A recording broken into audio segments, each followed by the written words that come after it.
Hello అండి, అందరికీ నమస్కారం. Welcome to Annapurna academy. So ఈరోజు ఈ వీడియో ఏంటంటే స్టూడెంట్స్ అండ్ పేరెంట్స్ మీకు అందరికీ తెలిసిందే సైనిక్ స్కూల్కి సంబంధించిన ఎగ్జామినేషన్ అనేది అయిపోయింది. రిజల్ట్స్ అనేవి రావటం అయితే జరిగింది. అయితే మనం చూసుకున్నట్లయితే 250 అలాగే 240 మార్క్స్ కన్నా తక్కువ వచ్చిన పేరెంట్స్ అందరూ కూడా at the same time students అందరూ కూడా న్యూ సైనిక్ స్కూల్స్ ఏవైతే ఉంటాయో వాటిలో జాయిన్ అవడానికి అయితే ప్రయత్నం అయితే చేస్తారనమాట. చాలా మంది పేరెంట్స్ అనేవాళ్ళు సార్ మాకు టాప్ మోస్ట్ ఏవైతే న్యూ సైనిక్ స్కూల్స్ ఉంటాయో ఆ సైనిక్ స్కూల్స్ లిస్ట్ అనేది మాకు చెప్పండి అని చెప్పి చాలా మంది కాల్స్ చేస్తున్నారు. అట్ దట్ సేమ్ టైం చూసుకున్నట్లయితే మెసేజెస్ చేస్తున్నారు అనమాట. ఈ వీడియోలో దీని గురించి చాలా క్లియర్గా మనం మాట్లాడుకుందాం, ఓకేనా? స్కిప్ చేయకుండా చూడండి, ఇది చాలా చాలా చాలా ఇంపార్టెంట్. మీరు మిస్టేక్ అనేది చేశారంటే ఖచ్చితంగా చాలా ఇబ్బంది పడతారండి. ఎందుకంటే పేరెంట్స్ అనేవాళ్ళు ఎంత పెయిన్ తీసుకుంటున్నారు అనే విషయాన్ని ఈ వీడియోలో మీకు ఖచ్చితంగా చూపిస్తాను నేను, ఓకేనా? వింటారు, మీరు వాళ్ళ బాధ అనేది వింటారు. దాన్ని బట్టి మీకు ఏంటంటే న్యూ సైనిక్ స్కూల్స్ గురించి ఖచ్చితంగా మీకు ఒక అవగాహన అనేది ఈ వీడియో ద్వారా మీకు అందించడం అయితే జరుగుతుందండి. స్కిప్ చేయకుండా జాగ్రత్తగా చూడండి. వీడియో ఎండింగ్లో ఒక్కొక్క పేరెంట్ అనే వాళ్ళు ఎంత బాధపడుతున్నారు అంటే కొన్ని నేను పెట్టడం జరిగింది, ఎందుకంటే వీడియోలు అంతా ఎక్కువైపోతుందని చెప్పేసి. చాలా మంది పేరెంట్స్ అనే వాళ్ళు చాలా బాధపడుతున్నారు అనమాట. ప్రతి ఒక్క పేరెంట్స్తో స్టూడెంట్స్తో నేను మాట్లాడటం జరిగింది. ఎందుకంటే సౌత్ ఇండియాలో ఉన్న ఏవైతే సైనిక్ స్కూల్స్ ఉన్నాయో అన్ని సైనిక్ స్కూల్స్లో కూడా నేను గర్వంగా చెప్పుకుంటున్నాను మా స్టూడెంట్స్ అనే వాళ్ళు ఉన్నారు. గవర్నమెంట్ సైనిక్ స్కూల్స్లో ఉన్నారు, ప్రైవేట్ సైనిక్ స్కూల్స్లో ఉన్నారు. గవర్నమెంట్ సైనిక్ స్కూల్స్ దగ్గరికి వచ్చేటప్పటికి మనకి ఎటువంటి ప్రాబ్లం కూడా ఉండదండి. గవర్నమెంట్ సైనిక్ స్కూల్స్లో సీట్ వచ్చిందంటే అదృష్టం అనమాట, ఓకేనా? చాలా హ్యాపీగా అక్కడ వాళ్ళు ఎడ్యుకేషన్ అనేది కంప్లీట్ చేసుకోగలుగుతారు అనమాట, ఇంటర్మీడియట్ వరకు. బట్ మనం చూసుకున్నట్లయితే ఏవైతే న్యూ సైనిక్ స్కూల్ కాన్సెప్ట్ అనేది మనకి 2 years బ్యాక్ అనేది వచ్చిందో అప్పటి నుంచి మనకి సగటు సైనిక్ స్కూల్కి సంబంధించిన విద్యార్థి at that same time parents అనే వాళ్ళు చాలా కష్టాలు పడుతున్నారు. ఈ వీడియో అనేది మీరు చూసినట్లయితే న్యూ సైనిక్ స్కూల్ కోసం అప్లై చేసుకుందాం, న్యూ సైనిక్ స్కూల్స్లో జాయిన్ అవుదాం అనుకున్న పేరెంట్స్ ఎవరైతే ఉంటారో వాళ్ళకి ఖచ్చితంగా ఇది చాలా చాలా ఉపయోగపడుతుంది. వాళ్ళు జాగ్రత్త పడతారు. అట్ ద సేమ్ టైం వాళ్ళ పిల్లల గురించి వాళ్ళ భవిష్యత్తు గురించి చాలా ఆలోచిస్తారు. కాబట్టి కాస్త లెందీగా ఉన్నా సరే వీడియో చూడండి. ఇందులో సగం వరకు మీకు ఏంటంటే ఆడియో రికార్డింగ్స్ ఉంటాయి, ఓకేనా? ఒకసారి మనం చూసుకున్నట్లయితే అసలు న్యూ సైనిక్ స్కూల్స్ కాన్సెప్ట్ అనేది మనకి ఎలా వచ్చింది మనం చూసుకున్నట్లయితే ఒక 3 years బ్యాక్ మనం చూసుకున్నట్లయితే ఇండియా మొత్తం మీద సైనిక్ స్కూల్స్లో విద్యార్థుల్ని మన పిల్లల్ని జాయిన్ చేయాలని చెప్పేసి పేరెంట్స్ యొక్క అత్యుత్సాహం అనేది ఎక్కువైపోయింది అనమాట. దానివల్ల కాంపిటీషన్ అనేది చాలా ఎక్కువైపోయింది. దీని ద్వారా ఏదైతే మనకి central government ministry of defence ఏదైతే ఉంటుందో మన భారతదేశంలో అంటే ఇండియాలో టోటల్గా మనకి మొత్తంగా 100 సైనిక్ స్కూల్స్ అనేది ఒక కాన్సెప్ట్ అనేది తీసుకొని రావటం అయితే జరిగిందండి. ఇది మనకి 2022కే మనకి ఏంటంటే ఒక రూపాన్ని అయితే తీసుకొని వచ్చారు. అప్పటి నుంచే మనకి న్యూ సైనిక్ స్కూల్స్ అనేవి కొత్తగా తీసుకొని రావటం అయితే జరిగింది. అంటే టోటల్గా మన ఇండియాలోని 100 స్కూల్స్ అనేవి రావాలి. ఇప్పుడు ప్రస్తుతానికి మనం చూసుకున్నట్లయితే అరౌండ్ మనకి 74 స్కూల్స్ అనేవి ఉన్నాయి. ఇందులో మనకి 33 సైనిక్ స్కూల్స్ అనేవి గవర్నమెంట్ సైనిక్ స్కూల్స్, వీటిని మనకి SS అని చెప్పేసి అంటాం. ఈ 33 సైనిక్ స్కూల్స్లో మనకి ఎక్కడ సీట్ వచ్చినా సరే మనం చాలా హ్యాపీగా ఉండొచ్చు. పిల్లల గురించి అసలు ఎటువంటి బెంగ అవసరం లేదు. వాళ్ళ లైఫ్ అనేది అద్భుతంగా ఉంటుంది, ఓకేనా? బట్ ఇప్పుడు మనకి ప్రాబ్లం ఏంటంటే ఏదైతే న్యూ సైనిక్ స్కూల్ అనే కాన్సెప్ట్ అనేది వచ్చిందో న్యూ సైనిక్ స్కూల్ కాన్సెప్ట్ రాగానే మనకి ఏంటంటే ఇక్కడ 240 మార్కుల కన్నా తక్కువ వచ్చే పిల్లలు ఎవరైతే ఉన్నారో 250 మార్కుల కన్నా తక్కువ వచ్చే పిల్లలు ఎవరైతే ఉన్నారో వీళ్ళందరూ ఖచ్చితంగా న్యూ సైనిక్ స్కూల్స్కి వెళ్ళవలసి అనేది వస్తుంది. ఇక్కడ నుంచి మనం చూసుకున్నట్లయితే 110, 120 మార్క్స్ వచ్చే వాళ్ళని కూడా ఏంటంటే ఈ న్యూ సైనిక్ స్కూల్లో జాయిన్ చేసుకుంటున్నారు అనమాట. ఇది ఒక పెద్ద దందా. దీని గురించి మనం క్లియర్గా ఎక్స్ప్లెయిన్ చేసుకుందాం. ఒకసారి మనం జాగ్రత్తగా చూసుకున్నట్లయితే ఈ 100 days కాన్సెప్ట్ అనేది ఎప్పుడు వచ్చిందో ఈ న్యూ సైనిక్ స్కూల్స్ వచ్చాయి. మీకు క్లియర్గా చెప్పాను కదా. ఇప్పుడు న్యూ సైనిక్ స్కూల్స్ ఎటువంటి సైనిక్ స్కూల్స్ అనేవి మనకు వచ్చాయి. జాగ్రత్తగా మనం అబ్జర్వ్ చేసినట్లయితే మన ఇంటి దగ్గరలో జాగ్రత్తగా మనం చూసినట్లయితే ఇప్పుడు సిటీలో చాలా మంది పేరెంట్స్ అనే వాళ్ళ పిల్లలు చదివించుకుంటున్నారు. ఆ సిటీలో మనం చూసుకున్నట్లయితే కొన్ని టాప్ మోస్ట్ సైనిక్ స్కూల్స్ అనేవి మనకు ఉంటాయి. ఇక్కడ మనం జాయిన్ చేసుకుంటాం. జాయిన్ చేసి మన పిల్లలు జాగ్రత్తగా చూసుకుంటాం. మనకి ఏంటంటే దగ్గరే ఉంటుంది కాబట్టి మనకి ఎటువంటి ప్రాబ్లం అనేది ఉండదు. సో ఇప్పుడు మనకి సెంట్రల్ గవర్నమెంట్ అనేది కొత్తగా 100 సైనిక్ స్కూల్స్ అనేవి నిర్మించాలంటే ఇది అయ్యే పని అయితే కాదు. కాబట్టి వీళ్ళు ఏం చేశారంటే సో ఈ ప్రైవేట్ సైనిక్ స్కూల్స్ ఏవైతే ఉన్నాయో, సో ప్రైవేట్ స్కూల్స్ అంటాను, సైనిక్ స్కూల్స్ అని అనట్లేదు, ఈ ప్రైవేట్ స్కూల్స్ ఏవైతే ఉన్నాయో ఈ ప్రైవేట్ స్కూల్స్ తో వీళ్ళు ఒక అగ్రిమెంట్ అనేది పెట్టుకొని సో సైనిక్ స్కూల్ సొసైటీలోని ఈ ప్రైవేట్ సైనిక్ స్కూల్స్ అనేవి మెర్జ్ అవ్వటం అయితే జరిగింది. సో ఆ మెర్జ్ అయ్యే దృశ్య మనకి ఏంటంటే ఈ ప్రైవేట్ సైనిక్ స్కూల్స్ అనేవి న్యూ సైనిక్ స్కూల్స్ గా మనకి మారటం అయితే జరిగింది. రైట్, సో క్లియర్ గా మీకు అర్థమవుతుంది కదండి. ఇవేవి కూడా అంతకు ముందు మనకి సైనిక్ స్కూల్స్ కాదు. సో అన్ని స్కూల్స్ కూడా మన ఇంటి దగ్గర ఉండే సో స్కూల్స్ ఏవైతే ఉంటాయి స్కూల్స్ లాగా అవి కూడా ప్రైవేట్ స్కూల్స్ అన్నమాట. సో ఏ విధంగా అవి న్యూ సైనిక్ స్కూల్స్ అయ్యాయి, సో ఏవైతే డిఫెన్స్ ఆఫ్ మినిస్ట్రీ ఏదైతే ఉంటుందో సైనిక్ స్కూల్ సొసైటీ ఏదైతే ఉందో ఈ సైనిక్ స్కూల్ సొసైటీలతో అగ్రిమెంట్ చేసుకొని సో ఆ అగ్రిమెంట్ దృష్ట్యా ఏంటంటే సో ఇవి కూడా సైనిక్ స్కూల్స్ గా రూపాంతరం చెందడం అయితే జరిగింది, న్యూ సైనిక్ స్కూల్స్ గా. ఓకేనా, సో ఇందులో మనకి ఏంటంటే ప్రైవేట్ స్కూల్స్ ఉన్నాయి, at the same time already కొన్ని స్కూల్స్ అనేవి మిలిటరీ స్కూల్స్ ఏవైతే ఉంటాయో ఆ మిలిటరీ స్కూల్స్ కూడా సో ఇందులోకి మెర్జ్ అయ్యే సైనిక్ స్కూల్స్ అయ్యాయి అనమాట. ఓకేనా, సో ఇప్పుడు మనకి ఏంటంటే ప్రాబ్లం అనేది ఇక్కడ నుంచే వచ్చిందండి. సగటు ఒక పేరెంట్ అనేవాడు సో వాళ్ళ పిల్లల్ని లక్షలు పెట్టి సో కోచింగ్ అనేది ఇప్పిస్తూ so at that same time Sainik స్కూల్లో కూడా జాయిన్ చేయడానికి ఈ ప్రైవేట్ సైనిక్ స్కూల్స్ లోని 1,85,000 రూపాయల నుంచి సో 2 లక్షలు 3 లక్షల వరకు కూడా మనకి ఏంటంటే సో ఫీజెస్ అనేవి ఈ ప్రైవేట్ సైనిక్ స్కూల్స్ అనేవి తీసుకుంటున్నాయి. అయినా సరే సో సగటు తల్లిదండ్రులు ఏంటంటే మా పిల్లల యొక్క భవిష్యత్తు బాగుంటుంది కదా అనే ఉద్దేశంతో ఏం చేస్తున్నారంటే ఈ ఫీజులకి తలొంచి ఈ ప్రైవేట్ సైనిక్ స్కూల్స్ లో జాయిన్ చేస్తున్నారు. ఏం ఆశించి ఏదైతే గవర్నమెంట్ సైనిక్ స్కూల్స్ లో మనకి ఏవైతే పిల్లలకి సో ఫెసిలిటీస్ అనేవి లభిస్తాయో ఆ ఫెసిలిటీస్ అనేవి ఇక్కడ కూడా మనకు లభిస్తాయి, ఆ ఎడ్యుకేషన్ అనేది ఇక్కడ కూడా లభిస్తుంది, మన పిల్లల యొక్క భవిష్యత్తు అనేది ఉజ్వలంగా ఉంటుందనే ఉద్దేశంతో ఏంటంటే మనకి సో పిల్లల్ని ఇక్కడ జాయిన్ చేయడానికి ఇన్ని లక్షల రూపాయలైనా ఖర్చు పెట్టి మనకి ఏంటంటే సో పిల్లల్ని ఇక్కడ జాయిన్ చేయడానికి ఏంటంటే వాళ్ళు ముందుకు వెళ్తున్నారు అనమాట. సో క్లియర్ గా మీకు అర్థమైంది కదండి. కాకపోతే ఇక్కడ పేరెంట్స్ పిల్లలు ఫేస్ చేసే ప్రాబ్లమ్స్ ఏంటంటే సో క్లియర్ గా మీకు ఎక్స్ప్లెయిన్ చేస్తాను, తర్వాత మీరు వినండి, మీరు విన్నట్లయితే చాలా క్లియర్ గా మీకు అర్థమవుతుంది. ఒకసారి జాగ్రత్తగా చూడండి. సో ఫస్ట్ ఆఫ్ ఆల్ ఏవైతే ఈ ప్రైవేట్ సైనిక్ స్కూల్స్ ఈ మిలిటరీ స్కూల్స్ అనేవి ఉన్నాయో ఆల్రెడీ ఆ స్కూల్స్ అనేవి ఆ రాష్ట్రాల చేత సో ప్రభుత్వం గుర్తింపబడిన స్కూల్స్ గా అవి రావడం అయితే జరిగింది. తద్వారా ఆ స్కూల్స్ లో మనకి సో రన్ అయ్యే సిలబస్ మనం చూసుకున్నట్లయితే ఎన్సిఆర్టి సో బుక్స్ అనేవి మనకి ఇక్కడ ఉండటం అయితే జరుగుతుంది అనమాట. అసలు ఏంటి ఎన్సిఆర్టి బుక్స్ అంటే ఏ స్టేట్ గవర్నమెంట్ అనే వాళ్ళు ఆ స్టేట్ కి తగ్గట్టుగా ఆ బుక్స్ అనేవి ప్రిపేర్ చేయడం అయితే జరుగుతుంది. ఇందులో సబ్జెక్ట్స్ అన్ని బాగానే ఉంటాయి కానీ సో ఇక్కడ మనకి లాంగ్వేజ్ దగ్గరకు వచ్చేటప్పటికి ఆ స్టేట్ గవర్నమెంట్ కి సంబంధించిన లాంగ్వేజ్ అనేది ఖచ్చితంగా వీళ్ళు నేర్చుకోవాల్సి అయితే ఉంటుంది అనమాట. ఫర్ ఎగ్జాంపుల్ తమిళనాడు అయితే తమిళ్, అలాగే మనకి సో కేరళ, కర్ణాటక, అలాగే మహారాష్ట్ర చూసుకున్నట్లయితే ఆ స్టేట్స్ ఏవైతే ఉంటాయో మనకి ఆ మదర్ టంగ్ ఏదైతే ఉంటుందో ఆ మదర్ టంగ్ సంబంధించి సో ఆ లాంగ్వేజ్ అనేవి సో నేర్చుకోవాల్సి అయితే ఉంటుంది. వరుస అయితే ఒడియా మనకి ఆ మదర్ టంగ్ సంబంధించి ఫర్ ఎగ్జాంపుల్ మనకి ఆంధ్రప్రదేశ్ లో చూసుకున్నట్లయితే తెలుగు లాంగ్వేజ్ అనేది మ్యాండేటరీ ఒక సబ్జెక్ట్ అనేది ఉంటుంది, ఖచ్చితంగా మన తెలుగు పిల్లలు తెలుగు నేర్చుకుంటారు అనమాట. బట్ ఇక్కడ దగ్గరకు వచ్చేటప్పటికి అదే ఎన్సైటీలో సో అక్కడ ఆ స్టేట్స్ కూడా అవే మనకి చెప్పడం వల్ల ఫర్ ఎగ్జాంపుల్ ఇప్పుడు తమిళనాడులో చూసుకున్నట్లయితే తమిళ అనేది ఖచ్చితంగా నేర్చుకోవాలి. సో మరాఠీ వాళ్ళు చూసుకున్నట్లయితే మరాఠీ నేర్చుకోవాల్సి అయితే ఉంటుంది, ఖచ్చితంగా సబ్జెక్ట్ అనేది ఉంటుంది అనమాట. ఇక్కడ పిల్లలు అనే వాళ్ళు చాలా సఫర్ అవుతున్నారు, ఎందుకంటే 5th క్లాస్ వాళ్ళకు వాళ్ళు ఏంటంటే సిబిఎస్ లేకపోతే ఇక్కడ ఉన్న స్టేట్ కి సంబంధించిన సిలబస్ నేర్చుకొని అక్కడికి వెళ్ళగానే స్టార్టింగ్ నుంచి ఈ లాంగ్వేజ్ అనేది నేర్చుకొని వాళ్ళు ఎగ్జామినేషన్ రాసి ఖచ్చితంగా క్వాలిఫై అవ్వాల్సి ఉంటుంది అనమాట. సో దానికి చాలా ఇబ్బంది పడుతున్నారు.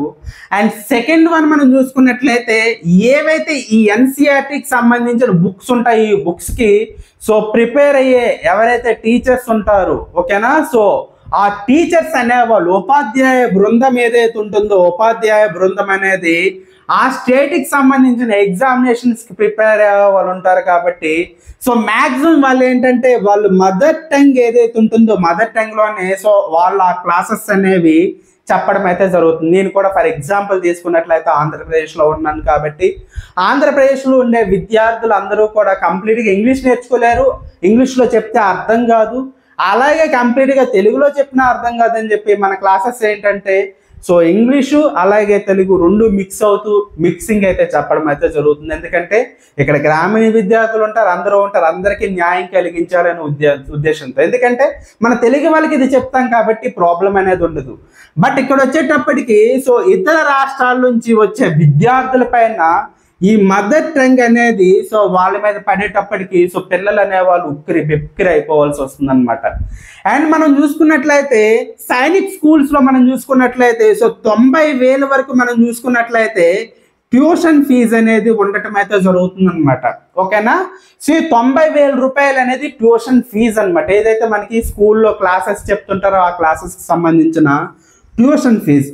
రిమైనింగ్ ఏదైతే అమౌంట్ అనేది ఈ సైనిక్ స్కూల్స్ అనేవి కలెక్ట్ చేయడం అయితే జరుగుతుందో ఆ కలెక్ట్ చేసే అమౌంట్ అంతా కూడా సో ఫర్దర్గా ఏదైతే సైనిక్ స్కూల్ సొసైటీని బేస్ చేసుకొని వాళ్ళు ఏవైతే టర్మ్స్ అండ్ కండిషన్స్ అనేవి ఇవ్వటం జరుగుతుందో ఫర్ ఎగ్జాంపుల్ స్పోర్ట్స్ కానీ లేకపోతే ఇంకా రిమైనింగ్ యాక్టివిటీస్ ఏవైతే ఎన్సిసి కానీ ఎన్ఎస్ఎస్ కానీ అండ్ నెక్స్ట్ మనం చూసుకున్నట్లయితే ఇంకా మనకి ఇప్పుడు రేసెస్ ఏవైతే ఉంటాయో వాటికి సంబంధించి కానీ సో వీటన్నిటి మీద వాళ్ళు ఏంటంటే సో ప్రత్యేకించి ఆ అమౌంట్ పెట్టవలసి ఉంటుంది ప్రతి ఒక్క దాని మీద కూడా. ఫర్ ఎగ్జాంపుల్ మీరు కోరుకొండకు సంబంధించిన నోటిఫికేషన్ తీసుకుంటే ఏ అమౌంట్ దేనికోసం కేటాయిస్తున్నారో ప్రతి ఒక్కటి అక్కడ మెన్షన్ చేస్తారనమాట. ఈ ప్రైవేట్ సైనిక్ స్కూల్స్లో ఈ రిమైనింగ్ తీసుకున్న అమౌంట్ అనేది దేనికోసం స్పెండ్ చేస్తున్నారనే విషయం అనేది బయటికి చెప్పరు. At that same time Sainik స్కూల్స్లో ఏవైతే ఫెసిలిటీస్ అనేవి పొందుపరచాలో అవేవి కూడా ఈ ప్రైవేట్ సైనిక్ స్కూల్స్లో ఉండట్లేదు. అట్ దట్ సేమ్ టైం వాటిని బోధించే వాళ్ళు కానీ లేకపోతే ఆ ఫిట్నెస్కి సంబంధించిన ట్రైనర్స్ కానీ ఎవరు ఉండటం లేదు. అండ్ నెక్స్ట్ మళ్ళీ మనం చూసుకున్నట్లయితే ఈ ప్రైవేట్ సైనిక్ స్కూల్స్లో మనం చూసుకున్నట్లయితే ఏదైతే కోచెస్ అనే వాళ్ళు ఉంటారో సో ఫర్ ఎగ్జాంపుల్ స్పోర్ట్స్కి సంబంధించి కానీ లేకపోతే ఎన్సిసి ఎన్ఎస్ఎస్కి సంబంధించి ట్రైనర్స్ కానీ సో వీళ్ళందరూ కూడా ప్రత్యేకించి ఉండటం లేదు. ఓకేనా, అండ్ నెక్స్ట్ మళ్ళీ మనం చూసుకున్నట్లయితే ఇదే ప్రైవేట్ సైనిక్ స్కూల్స్లో నెక్స్ట్ మనం చూసుకున్న ప్రాబ్లం ఏంటంటే సో ఏదైతే మనకి మెడికల్ మన పిల్లల్ని మన స్టేట్ దాటించి ఎంతో దూరంగా మనం పెడతాం అనమాట. గవర్నమెంట్ సైనిక్ స్కూల్ చూసుకున్నట్లయితే ప్రతి ఒక్క సైనిక్ స్కూల్లో మెడికల్కి సంబంధించి కంప్లీట్గా ఒక సెంటర్ అనేది ఉంటుంది. వాళ్ళకి ఏ ప్రాబ్లం వచ్చినా సరే మ్యాక్సిమం అక్కడ కంప్లీట్ చేస్తారు. ఒకవేళ చేయి దాటిపోయినట్లయితే పేరెంట్స్కి ఇన్ఫార్మ్ చేస్తారనమాట. బట్ ఏదైతే ఈ న్యూ సైనిక్ స్కూల్స్ అనేవి ఉంటాయి ఈ న్యూ సైనిక్ స్కూల్స్లో మెడికల్కి సంబంధించిన సరైన ఎక్విప్మెంట్స్ లేవు, దానికి సంబంధించిన డాక్టర్స్ లేరు, ఎటువంటి పరిస్థితుల్లో కూడా ఇవి లేవన్నమాట. జస్ట్ ఫస్ట్ ఎయిడ్ చేయడానికి మాత్రం ఇక్కడ చూస్తారు, అది కూడా టీచర్స్ చేస్తుంటారు లేదా అక్కడ దగ్గరలో ఉండే వాళ్ళు ఎవరితోనే చేస్తుంటారు తప్ప ప్రత్యేకించి మెడికల్కి సంబంధించి ఎటువంటి బృందం అనేది ఉండట్లేదు. అండ్ నెక్స్ట్ మళ్ళీ మనం చూసుకున్నట్లయితే ఈ న్యూ సైనిక్ స్కూల్స్లో ఏవైతే ఫుడ్ అండ్ ఫెసిలిటీస్ ఏవైతే ఉంటాయో అవి చాలా దారుణంగా ఉన్నాయి. ఓకేనా, సో చాలా జాగ్రత్తగా గుర్తుపెట్టుకోండి. సో అక్కడికి వెళ్ళి కనీసం ఫుడ్ తినడానికి కూడా సో పిల్లలకు చాలా ఇబ్బంది పడుతున్నారు. ఒక్కొక్క సైనిక్ స్కూల్స్లో అయితే చాలా దారుణం ఏంటంటే ఇంత డబ్బులు తీసుకొని కూడా వాళ్ళకి పెట్టే ఫుడ్లోని బొద్దింకలు పురుగులు ఇటువంటి దరిద్రాలన్నీ కూడా వస్తున్నాయి. వాటర్ దగ్గర చూసుకున్నట్లయితే కనీసం మినరల్ వాటర్ కూడా ప్రొవైడ్ చేయలేని పరిస్థితి అయితే ఉంటుంది. సో బోర్ వాటర్ పెడుతున్నారు అనమాట. ఓకే, సో ఇటువంటి పరిస్థితులు ఉన్నాయి. అండ్ మనం చూసుకున్నట్లయితే నెక్స్ట్ మనం చూసుకున్నట్లయితే లాండ్రీ, సో బట్టలు ఉతుక్కోవడం కానీ లేకపోతే వాళ్ళు స్నానం చేసుకోవడానికి ఫ్రెష్ అప్ అవడానికి సరైన వసతులు కూడా చాలా సైనిక్ స్కూల్స్లో లేవు. ఇలా చెప్పుకుంటూ పోతే లెక్కలేని ఉన్నాయన్నమాట. ఫర్ ఎగ్జాంపుల్ ఒక సైనిక్ స్కూల్ చూసుకున్నట్లయితే ఆ సైనిక్ స్కూల్కి సంబంధించి టోటల్గా మనకి అరౌండ్ 10 స్టూడెంట్స్ అనే వాళ్ళు అదే స్కూల్లో నా పిల్లలు ఉన్నారు. అందులో 36 or 40 మెంబర్స్ స్టూడెంట్స్ ఎవరైతే పేరెంట్స్ ఉన్నారో అందరూ కూడా ఒక గ్యాదర్ అయ్యి ఆ సైనిక్ స్కూల్ మీద ఎన్ని ప్రాబ్లమ్స్ ఉన్నాయో అవన్నీ కూడా ఒక మెయిల్ ప్రిపేర్ చేసుకొని అందులో నుంచి మంచి ఎడ్యుకేటెడ్ పేరెంట్స్ ఎవరైతే ఉంటారో వాళ్ళని ఒక 2-3 సెలెక్ట్ చేసుకొని ఏదైతే సైనిక్ స్కూల్ సొసైటీ ఉంటుందో సొసైటీకి పంపించిన అట్ ద సేమ్ టైం అఫీషియల్గా కూడా మెయిల్ పంపిస్తే ఆ సైనిక్ స్కూల్కి సంబంధించి సో ఈ ప్రాబ్లమ్స్ మేము ఫేస్ చేస్తున్నాము, ఈ ప్రాబ్లమ్స్ మా సైనిక్ స్కూల్స్లో ఉన్నాయని చెప్పేసి వీటిని మార్చండి, వీటి మీద యాక్షన్ తీసుకోండి అని చెప్పేసి మెయిల్ సెండ్ చేస్తే వాళ్ళ దగ్గర నుంచి వచ్చిన రిటర్న్ మెయిల్ ఏంటంటే, సో మీరు చెప్తున్న ఎలిగేషన్స్ అన్ని కూడా తప్పు, మేము ఆల్రెడీ చెక్ చేసాం, అన్ని బాగున్నాయి అని చెప్తున్నారు. సో ఇటువంటి పరిస్థితి ఉందన్నమాట. అంటే ప్రైవేట్ సైనిక్ స్కూల్స్ లో మనకి ఏవైనా ప్రాబ్లమ్స్ ఉన్నాయని చెప్పేసి పైకి వెళ్ళి మనం సైనిక్ స్కూల్ సొసైటీకి కంప్లైంట్ చేసినా సరే, ఈ సైనిక్ స్కూల్ సొసైటీ అనేది వీటి మీద సరైన ఏదైతే యాక్షన్ ఉంటుందో దాన్ని తీసుకోవడంలో కూడా కంప్లీట్గా విఫలమైందనే విషయం అయితే చాలా క్లియర్గా అర్థమవుతుంది. ఎందుకంటే నేను అక్కడ పేరెంట్స్తో మాట్లాడడం జరిగింది, పిల్లలతో మాట్లాడడం అయితే జరిగింది. సో ఒక పేరెంట్ అయితే ఏడ్చారనమాట. అటువంటి సిచ్యువేషన్ అనమాట ఆ సైనిక్ స్కూల్ మీద. సో అందరి పేరెంట్స్ కూడా మూకమ్మడిగా, ఎవరైనా ఒక పేరెంట్ లేకపోతే ఇద్దరు పేరెంట్స్ కాదు, అందరి పేరెంట్స్ కూడా కలిసి సో దాని మీద ఒక అఫీషియల్గా ఒక మెయిల్ అనేది సైనిక్ స్కూల్ సొసైటీకి పంపించడం, ఎట్ ద సేమ్ టైం అక్కడ నుంచి పేరెంట్స్ని పంపించినా సరే, సో సైనిక్ స్కూల్ సొసైటీ ఏదైతే ఉందో ఆ స్కూల్ పేరు మీద, ఏదైతే పర్టికులర్ స్కూల్ ఉందో ఆ స్కూల్ మీద ఎటువంటి యాక్షన్స్ తీసుకోవాలి. At that same time parents ఏవైతే సో ఆ ఇష్యూస్ అనేవి చెప్పారో ఆ ఇష్యూస్ అనేవి కరెక్ట్ కాదని చెప్పేసి రిప్లై అనేది వాళ్ళు ఇవ్వటం అయితే జరిగిందనమాట. అటువంటి పరిస్థితుల్లో మనకి ఈ న్యూ సైనిక్ స్కూల్స్ అనేవి ఉన్నాయి. సో ఇప్పుడు మనం చాలా మంది parents at that same time students చూసుకున్నట్లయితే, సార్ మాకు ఒక టాప్ 10 సైనిక్ స్కూల్స్ చెప్పండి sir, top 11 top 15 Sainik schools చెప్పండి, న్యూ సైనిక్ స్కూల్ చెప్పండి అని చెప్తున్నారు. సో పేరెంట్స్ అనే వాళ్ళకి నేను ఒక విషయం చెప్తున్నాను, జాగ్రత్తగా గుర్తుపెట్టుకోండి. సో న్యూ సైనిక్ స్కూల్ చూసుకున్నట్లయితే ఇప్పటివరకు ఏ న్యూ సైనిక్ స్కూల్ కూడా పర్ఫెక్ట్గా లేదు. ఒకవేళ న్యూ సైనిక్ స్కూల్ గురించి మీరు తెలుసుకోవాలంటే ఖచ్చితంగా ప్రతి ఒక్క సైనిక్ స్కూల్ అనేది ఏ విధంగా ఉంది అనే విషయం ముందుగా మీరు తెలుసుకోవాల్సి ఉంటుంది.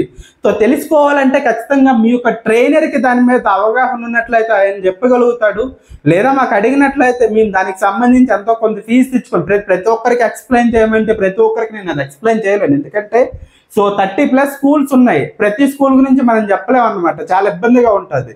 ఎవరైనా సరే ఖచ్చితంగా మా పిల్లల్ని సైనిక్ స్కూల్లో, న్యూ సైనిక్ స్కూల్లో జాయిన్ చేద్దాం, మంచి సైనిక్ స్కూల్స్ కావాలనుకున్నట్లయితే ఏ సైనిక్ స్కూల్స్ బాగుంటాయో, సో అక్కడ ఉండే ప్లస్ పాయింట్స్ ఏంటి, మైనస్ పాయింట్స్ ఏంటి, అవన్నీ కూడా మేము చెప్పడం అయితే జరుగుతుంది నెక్స్ట్ ఈ కౌన్సిలింగ్ రౌండ్స్లో అనమాట. సో వీటి వల్ల ఏంటంటే పేరెంట్స్ మీరు ఒక డెసిషన్ తీసుకుని ఆ స్కూల్కి మీరు వెళ్ళే అవకాశం అనేది ఉంటుంది, ఓకేనా.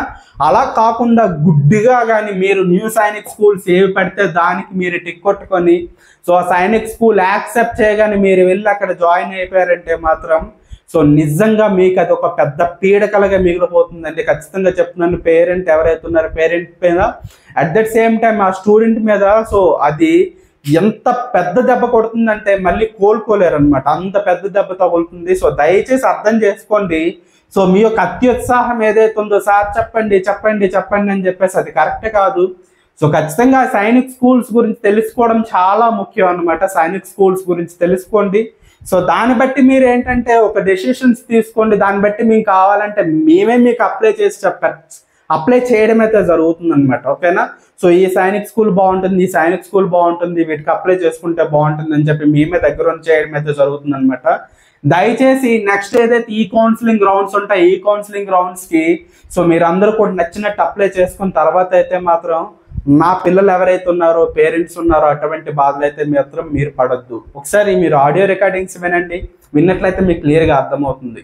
సో ఈ వీడియోలో నేను సో పర్టికులర్గా ఈ సైనిక్ స్కూల్ బాగోలేదు, ఈ సైనిక్ స్కూల్ ఈ ప్రాబ్లం ఉంది, ఈ సైనిక్ స్కూల్ ఈ ప్రాబ్లం ఉంది అని చెప్పి నేను చెప్పలేను. బికాస్ ఎందుకంటే వాళ్ళు ఎటువంటి యాక్షన్ అనేది తీసుకునే అవకాశం అనేది ఉంటుంది. ఎందుకంటే మనం వాళ్ళతో పోటీ పడలేము అనమాట. సో మా సైనిక్ స్కూల్నే తప్పుగా అంటావు అని చెప్పేసి, లేకపోతే వాళ్ళు ఇంటర్నల్గా ఏదైనా సో ప్రాబ్లం క్రియేట్ చేసినా సరే సో దాన్ని ఫేస్ చేసే స్థానంలో మనం లేం కాబట్టి, సో ప్రత్యేకించి ప్రతి ఒక్క సైనిక్ స్కూల్ గురించి ఇలా పేరు పెట్టి ఈ సైనిక్ స్కూల్ బాగోలేదు, ఈ సైనిక్ స్కూల్ బాగోలేదు అని చెప్పి నేను అఫీషియల్గా మీకు చెప్పట్లేదండి. సో సైనిక్ స్కూల్స్ అన్నీ ఉన్నాయి, అన్నిట్లో కూడా ప్రాబ్లమ్స్ అనేవి ఉన్నాయి, ఓకేనా. సో క్లియర్గా మీకు అర్థమవుతుంది కదా. సో ఆడియో రికార్డింగ్స్ వినండి, విన్నట్లయితే మీకు క్లియర్గా అర్థమవుతుంది. దయచేసి మళ్ళీ parents at that same time students మీకు ఒకటి చెప్తున్నాను. సో ఈ మెసేజెస్ పెట్టడం ఆపండి, టాప్ 10 మెసేజెస్ పెట్టండి, సో టాప్ 10 స్కూల్స్ పెట్టండి, టాప్ 15 స్కూల్స్ పెట్టండి. పెట్టేస్తాను, ఏమవుతుంది మీరు వెళ్తారు, తర్వాత మనం తిట్టుకుంటారు అనమాట. దయచేసి ఆ పని చేయొద్దు. సో కంప్లీట్గా దీనికి సంబంధించి ఒక కౌన్సిలింగ్ తీసుకోండి, దాన్ని బట్టి అప్లై చేసుకోండి, ఒక డెసిషన్కి వచ్చి అప్లై చేసుకోండి.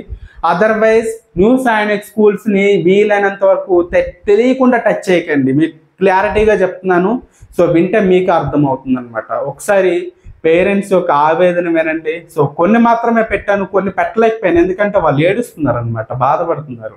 అవి నాకు పెట్టడానికి మనసు రాలేదు. సో కొంత వాళ్ళు ఏంటంటే వాళ్ళు ధైర్యంగా ఈ ప్రాబ్లమ్స్ ఉన్నాయో చెప్తున్నారు కాబట్టి సో వాళ్ళు మీకు పెడుతున్నాను, ఒకసారి జాగ్రత్తగా వినండి. సో కాస్త లెందీగా ఉన్నా సరే ఆడియో కాల్ రికార్డింగ్సే కాబట్టి వినండి, ఏ ప్రాబ్లం లేదు. ఎందుకంటే వన్స్ ఒకసారి దెబ్బతిన్నారంటే మళ్ళీ కోలుకోవడం చాలా కష్టం. సైనిక్ స్కూల్ ఎగ్జామినేషన్ రాసి 240 మార్క్స్ కన్నా తక్కువ వచ్చిన వాళ్ళు ఎవరైతే ఉంటారో అందరూ వినండి. సో మీ ఫ్యామిలీ అండ్ ఫ్రెండ్స్ మెంబర్స్లో సైనిక్ స్కూల్కి సంబంధించి ఎవరైతే అప్లై చేస్తారో వాళ్ళకి ఈ వీడియోని ఫార్వర్డ్ చేయండి, వాళ్ళకి చాలా హెల్ప్ అవుతుంది. ఓకేనా? సో దయచేసి మళ్ళీ అర్థం చేసుకోండి. ఏ స్కూల్ బాగోలేదు మాకు పెట్టండి అని చెప్పి కామెంట్ బాక్స్లో అలా అడగొద్దు దయచేసి, నేను చెప్పలేను. ఓకేనా? సో వినండి ఒకసారి. పేరెంట్స్ అందరూ కాల్ చేస్తున్నారు నాకు. ఓకే ఓకే వాళ్ళు ఏదో ఒకటి ఒక్కొక్కరి ప్రాబ్లం ఒక్కొక్కటి అది మేడం ఎలా ఉంది మేడం స్కూల్ అనేది? స్కూల్ అనేది ఏంటో మాకే కన్ఫ్యూజన్ లో ఉన్నాం సార్. అసలు ఏంటో మాకే అర్థం కావట్లేదు. అదే మాక్సిమం అందరు కూడా ఏం చెప్తున్నారంటే మాకైతే నచ్చలేదు కానీ గారికి అయితే నచ్చింది అంటే నేను చెప్తున్నారు వాళ్ళు నవ్వుకొని. నచ్చడం అనేది ఏం లేదు సార్. అంటే ఫుడ్ కామన్ ప్రాబ్లమ్స్ ఉంటాయి కదా. అవునండి, అవును. అవి ఇంకా వాషింగ్ కొంచెం బాగాలేదు, వాళ్ళు సరైన కొంచెం పేరెంట్స్ కి ఇది కానీ మనం ఇప్పుడు ఏమన్నా వెళ్తాము అంత రెస్పాండ్ అవ్వరు ఏది చెప్పినా కూడా. అది ఏంటో అర్థం కావట్లేదు. వీళ్ళేమో కొంతమంది బొద్దింకలు ఉన్నాయి రైస్ పెట్టేటప్పుడు పిల్లలకి, వాషింగ్ కానీ ఏం బాగోలేదు. వాటర్ లాస్ట్ 10 days నుంచి వాటర్ కూడా సరిగ్గా లేదు. వాటర్ కూడా డ్రింకింగ్ వాటర్ కూడా ఈవెన్ బాగా వస్తారు అస్సలు. ఓకే, ఇది బోర్ వాటర్ ఇస్తున్నారని చెప్తున్నారు. అదేమంటే వాళ్ళు మేమంతా అది ప్లాంట్ పెట్టించామంటారు కానీ మినరల్ వాటర్ లాగా అసలు అనిపించవు. ఈవెన్ మేము వెళ్తే ఫుడ్ కూడా పెట్టేస్తారు. మేము ఇప్పుడు డైరెక్ట్ స్టేషన్ లో దిగేసి అక్కడ నుంచి ఆటో తీసుకొని లేదంటే క్యాబ్ బుక్ చేసుకొని వెళ్ళాలి 12-13 kilometers లోపలికి. అక్కడ ఏమి ఉండవు సరౌండింగ్స్ లో. మేము ఇంకా హడావిడిగా వచ్చి టైం అయిపోతుంది 11:30-12 అలా అవుతుంది సార్. మేము మార్నింగ్ దిగే అంటే మేము ఇక్కడ ఎక్కిన దాన్ని బట్టి విజయవాడ నుంచి ఎక్కుతాము 11-12 అలా ఉందంటే ట్రైన్. మేము అక్కడ దిగేసరికి 12 అంటే 12-13 hours అనుకోండి అప్రాక్సిమేట్ గా వెళ్తాము. సరే మేము లంచ్ టైంకి వెళ్ళాము. ఇప్పుడు ఈ రోజు పేరెంట్స్ మీటింగ్ అని చెప్తారు సార్. వెళ్తాము, వాళ్ళకి తెలియదు మినిమం ఉంటది కదా సార్. వాళ్ళు వస్తున్నారు పేరెంట్స్ కి ఏర్పాటు చేయాలి, అస్సలు లేదు. పేరెంట్స్ పెట్టండి. పేరెంట్స్ మీటింగ్ కూడా ఇండివిజువల్ గా పెడుతున్నారు. పేరెంట్స్ అందరిని ఒక దగ్గర కూర్చొని పెట్టి కొలెక్ట్ చేసి పెట్టట్లేదు అని చెప్పేసి చెప్తున్నారండి.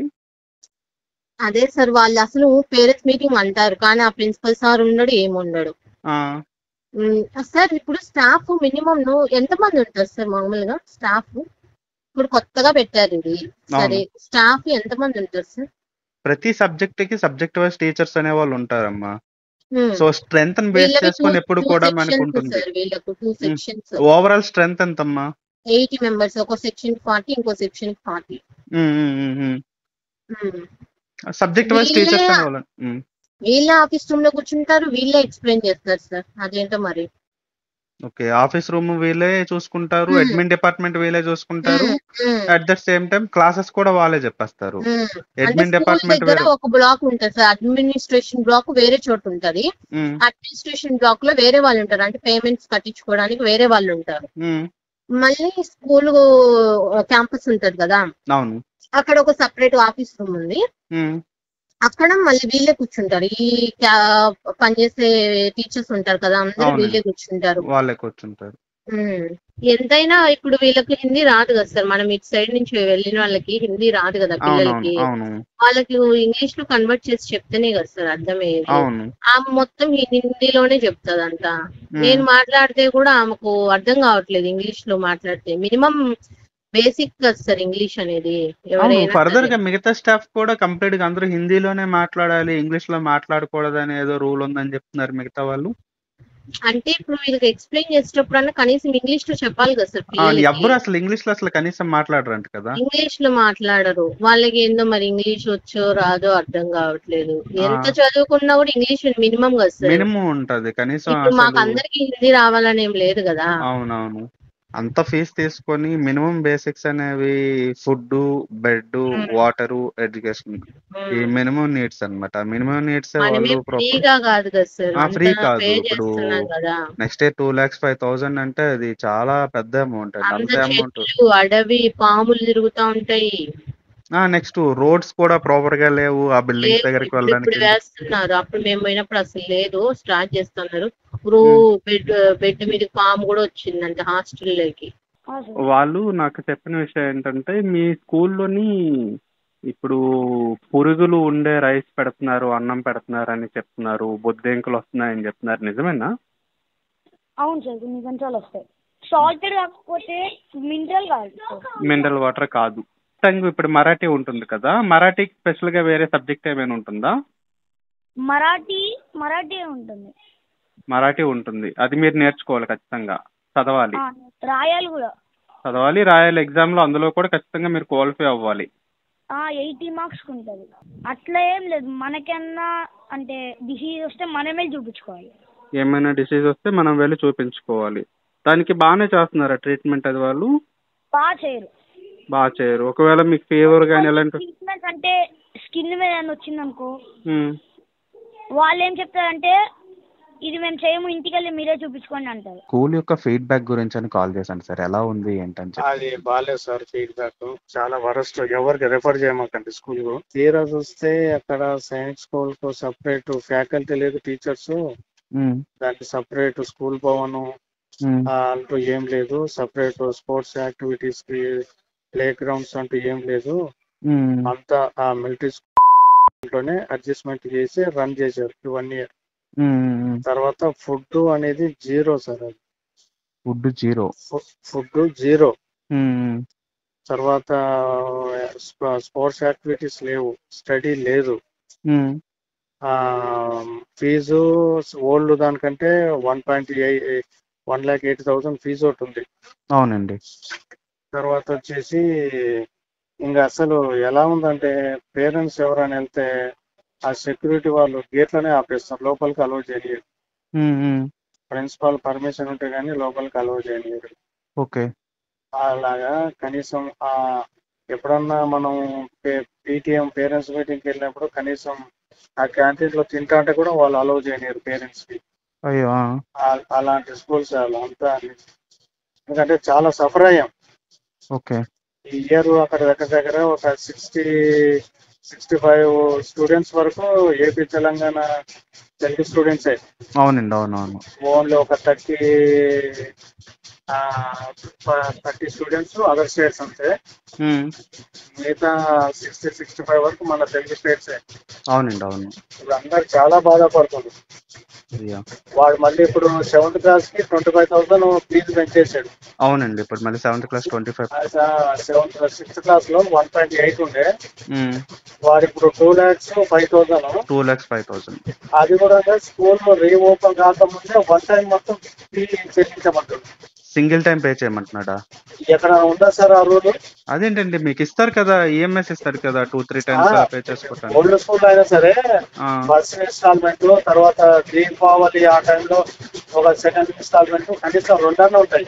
అవునండి, 3 వరకు ఇస్తారండి. 2-3 ఇస్తారు. వీడు వచ్చేసి ఏప్రిల్ 19 కి 1.55 కట్టమంటాడు. తర్వాత జూన్ 25th ఆ రోజు స్కూల్ రీఓపెన్, ఆ రోజు 50,000 కట్టమన్నాడు బ్యాలెన్స్. అంటే స్కూల్ ఓపెన్ కాకముందే మొత్తం కట్టేయమని అంటున్నావు కదా. చాలా కష్టం కదా అలా ఒకసారి కట్టమంటే. అది సార్ అక్కడ రూల్స్ అండ్ రెగ్యులేషన్. అది సైన్స్ స్కూల్ కాదు సార్, అది యాక్చువల్ గా. ఓకే. వాడి 1 year ఫ్యాకల్టీతోనే రన్ చేశాడు. ఓకే. దీనికంటూ సైనిక్ స్కూల్ కంటూ సపరేట్ గా ఫెసిలిటీస్ లేవు. As a Sainik school society rules ద్వారా వాళ్ళు రన్ చేయలేదు. ఎందుకంటే చాలా పేరెంట్స్ అందరూ బాగా సఫర్ అయిపోయారు. ఓకే. వాళ్ళే సార్, అది ఎవరికి రిఫర్ చేయమాకండి ఆ స్కూల్. అలాగే సార్, తప్పకుండా అండి, తప్పకుండా. ఎందుకంటే మేము ఆల్రెడీ 1 year పోయి రాంగ్ చెప్పేసి చాలా బాధపడుతున్నాం. కొత్త వాళ్ళకు చెప్పే సజెషన్ అదే, పోయి బాధపడమాకంటే అన్ని తెలుసుకొని పోండి అని చెప్పండి. అంటే మీ దగ్గర కోచింగ్ తీసుకున్న పేరెంట్స్ కూడా నాకు అక్కడ వేసారు ఆల్రెడీ. అవునండి, అవునవును. వాళ్ళ పరిస్థితి కూడా చేసేసారు. అది వాళ్ళే నాకు ఫస్ట్ కాల్ చేసి చెప్పారు, ఇలా ఉందండి ప్రాబ్లం, ఇలా బాగాలేదు సార్, నిజంగా వరస్ట్. అదొక పీడకల్లాగా మేము మర్చిపోయాము. ఓకే. ఎప్పుడు స్కూల్ అయిపోతుందా, ఎప్పుడు హాలిడేస్ ఇస్తారని ఎదురు చూసాం. అదే సార్ 80 acres ఉన్నాయి సార్. మన పిల్లలు వెళ్ళినాకనే ఈ ఇయరే అదంతా గ్రౌండ్ అంతా సెట్ చేసిండు సార్. పోవడానికి దారి కూడా లేదు ఆ బిల్డింగ్లకి. అంత చెట్లు, అంత కచ్చా రోడ్ ఉండే సార్. పోయినాక సీసీ రోడ్లు వేసుకున్నారు. ఓకే. సరే సార్ 1 or 2 years లో ఇంప్రూవ్ అవుతుంది, పిల్లలు బెటర్ గా అవుతారు అని అంటే ఇక వాడు ఏం మార్పు లేదు సార్. ఫుడ్ లో కూడా బొద్దింకలు రైస్ లా. ఇప్పుడు వాడు స్నానానికి కూడా వాటర్ ఉన్నాయంట చక్కగా. దీనికోసం మేమంతా పేరెంట్స్ టీమ్ అయ్యి సైనిక్ స్కూల్ సొసైటీ ఢిల్లీలో ఒకటి పిటిషన్ ఇవ్వడానికి ఒక 2 సెలెక్ట్ చేసి పంపడానికి చూస్తున్నాం సార్. అది పేరెంట్స్ మీటింగ్ అని అంటే వాడు పేరెంట్స్, టీచర్, స్టూడెంట్స్ ఉండాలి కదా సార్. వాడి మార్క్స్ కానీ మేము ఇంత దూరం నుంచి వెళ్తున్నాం, ఖచ్చితంగా ఉండాలి. ఏడే సార్ మనం హోటల్కి వెళ్తే టోకెన్ తీసుకుని కదా టిఫిన్ కూర్చున్నట్టు ఆడు చెప్పింది ఆ షీట్ తీసుకోవాలి, పిల్లగాని పట్టుకోవాలి, బెంచ్ మీద కూర్చోవాలి. ఇక అంతే, ఏం రాసినామని మన కొడుకుని అడగాలి, మన బాబుని కథం. అదేంటి వాళ్ళు అందరిని ఒక దగ్గర కొలెక్ట్ చేసేసి పేరెంట్స్ మీటింగ్ అలా ఏం చెప్పట్లేదు సార్. అలా చేస్తే అసలు ప్రాబ్లం అనేది తెలుస్తుంది కదా, ఎవరి ప్రాబ్లం వాళ్ళది బయటకు వస్తుంది కదా సార్. ఒక్కొక్క పిలుచుకుంటూ వాడు ఇండివిజువల్ గా చేస్తే ఏమీ తెలియదు. ఇండివిజువల్ కూడా అన్నది ఏం లేదు సార్. ఒక పిల్లగాని గురించి ఒక పేరెంట్ కు వేరే పేరెంట్ కు తెలియదు, టీచర్ ప్రిన్సిపల్ కు తెలియదు. ఇద్దరు టీచర్లు కూర్చుంటారు, మన బాబు పేరు చెప్పాలి, క్రెడిట్ నెంబర్ చెప్తే వాడు ఆ లిస్ట్ ఇస్తాడు, మెమోస్, ఆ మార్కుల షీట్ అది పట్టుకోవాలి, మన బాబుతోటి బెంచ్ మీద మనం కూకోవాలి సెపరేట్. ఇది మనం చేసుడు సార్ అక్కడ. ఓకే. మా అబ్బాయికి అయితే ఎలర్జీ మొత్తం అయింది సార్ నిన్న. నేను మళ్ళీ ఇంకొకటి సార్, కోచ్లు కూడా నాకు పెద్దగా ఉన్నట్టు అనిపించట్లేదు సార్. ఒక హ్యాండ్ బాల్ అంటే హ్యాండ్ బాలే, జిమ్నాస్టిక్ అంటే ఇక జిమ్నాస్టిక్ వాడు ఇక వానికి స్విమ్మింగ్ రాదు, హార్స్ రైడింగ్ ఏది లేదంట. ఇంకోటి సార్ 40+ కేజెస్ ఉన్న అబ్బాయి వాడు ఏదో ఫుడ్కి వెళ్ళి కాదు సార్, కరెక్ట్ ఫుడ్ పెట్టక వాడు 32కి వచ్చిండు. ఒకరోజు నాకు 9కి స్కూల్ నుంచి ఫోన్ వచ్చింది సార్, నైట్ సిగ్నల్ లేదు, కట్ అయింది. ఎందుకని ఫోన్ చేస్తే వాడు రెస్పాండ్ కాడు. మళ్ళీ ఫోన్ చేసి తిడతాడు, నువ్వు ఎందుకు చేసినావు ఈ నైట్. అదేంటది, మేము మెసేజ్ పెట్టినా రెస్పాండ్ కాడు. అంటే ఇక వాళ్ళకి రాదు సార్, ఆ టీచర్లకు ఇంగ్లీష్ రాదు. మనకు ఇప్పుడు మామూలుగా అన్ఎడ్యుకేటెడ్ వాళ్ళకి హిందీ ఎట్లా వస్తుందో జాతా ఆత అన్నట్టు సార్, వాళ్ళకి ఇంగ్లీష్ అంట. ఇంగ్లీష్ మీడియం, ఇంగ్లీష్ సబ్జెక్ట్ ఉన్న పీరియడ్ లో మాత్రమే ఇంగ్లీష్ లో మాట్లాడతారు. ఇక మిగతా సబ్జెక్టులు అన్నిట్లో 99% హిందీ. ఓకే. ఆ హిందీలో మన పిల్లలకు రాదు, వాడు మొత్తుకుంటాడు పోతాడంట. అట్లా ఇబ్బంది అవుతుందంట సార్. మా బాబుని తీసుకుని ప్రిన్సిపాల్ దగ్గరికి వెళ్తే వాడు హిందీలోనే మాట్లాడుతుండు సార్, వీనికి అర్థం కాలేదు. మాకా తెలియదు. ఫస్ట్ పేరెంట్స్ మీటింగ్ లో గానీ, అడ్మిషన్ టైమ్ లో గానీ ఇక మనకు రిసీవింగ్ బాగుండే సార్, అంత ఫ్యాకల్టీ గానీ. ఇప్పుడు ఏమున్నా సార్, అంత టీ కొట్టు నడుపుకున్నటువంటి వేరంగా ఉన్నారు ఫ్యాకల్టీ. అవునవును, అది కొంచెం అంత ఇంప్రెసివ్ గా లేదు సార్. అది మీ అబ్బాయిని అక్కడ జాయిన్ చేశారు కదా? అవునవును, చేశాను. చేసి సఫర్ అయ్యి మళ్ళీ బయటకు వస్తున్నాం. అదే చేస్తున్నారు. ఫుడ్ సరిగా లేదు, అసలు పిల్లలందరూ సన్నగా అయిపోయారు. ఏదో ఎర్లీగా కొత్తగా కదా అని చెప్పేసి అనుకున్నాము. అది మెడికల్ హెల్త్ కూడా సరిగా లేదంటున్నారు. అక్కడ ఉన్న డాక్టర్ ఆర్ఎంపీకి ఎక్కువ, ఎంబీబీఎస్ తక్కువ అన్నట్టుగా మాట్లాడుతున్నారు. ఒక బాబుకి ఒకసారి మేకు దిగితే సూచర్స్ ఏదో గౌతమ్ బస్తా గుట్టినట్టు గుట్టేసేసి మళ్ళీ గ్రౌండ్ కి తిప్పారంట. అదేమో ఓపెన్ అప్ అయిపోయి పిల్లడికి ఇన్ఫెక్షన్ అయింది. ఇన్ఫెక్షన్ అయ్యి పేరెంట్ కి తెలిసేదాకా వాళ్ళు చెప్పలా. అయ్యో, బాగానే ఉన్నాడు అని చెప్పారు. తర్వాత పేరెంట్ చూద్దామని వచ్చితే చూసి ఇంకా చెల్లించిపోయి ఇంకా బీపీ వేసి అందరిని గడమట తిట్టేసాడంట. అంటే అక్కడ డాక్టర్ మనం తీసుకెళ్ళాం కదా, మనం తీసుకెళ్ళిన డాక్టర్ సార్ ఇంకొంచెం ఉన్నట్టయితే బోన్ ఇన్ఫెక్షన్ అయ్యేది, చాలా ఇబ్బంది జరిగేది మీకు అని చెప్పేసి అన్నారంట. అయ్యా అంత సీరియస్ అయ్యేదాకా ఎందుకు చెప్పలేదు అనేది ఇతని వాదన. 1 by 1 చెప్తూ ఉంటే ఇంకా నాకు బాధేసింది. అది కూడా కాక మొన్న ఇటీవల తెలంగాణ ఒక బాబుని కొట్టారంట బీహార్ వాళ్ళు. కొట్టి అంత కొంచెం ఇదిగానే ఉన్న వాడు భయంగా ఉన్నారంట. అయ్యో భయపడుతూ చదివే కంటే ఇంకెందుకు ఇట్లాంటి చదువు అని చెప్పి వాళ్ళు తీసుకెళ్ళిపోయారు.